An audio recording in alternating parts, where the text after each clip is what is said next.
HSC পরীক্ষা 2026 তোমাদের ইতিহাস দ্বিতীয় পত্রের পরীক্ষা আজকে অনুষ্ঠিত হয়েছে। প্রশ্নের সেট হচ্ছে ক। তোমরা উত্তরগুলো একটু মিলিয়ে নাও। সকল বোর্ডের সমাধান এখানে।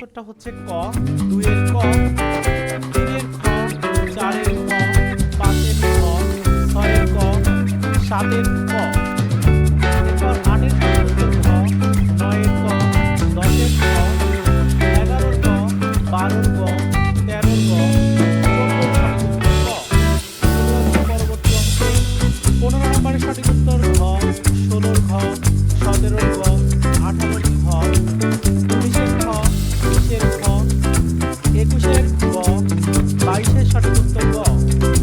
এরপর 23 ঘ 24 ঘ 25 ঘ 26 ঘ 27 ঘ। তো শিক্ষার্থী বন্ধুরা, তোমরা মিলিয়ে দেখো কয়টা হলো। অবশ্যই কমেন্টস করে জানিয়ে দিও। দেখা হবে পরবর্তী ভিডিওতে। ধন্যবাদ।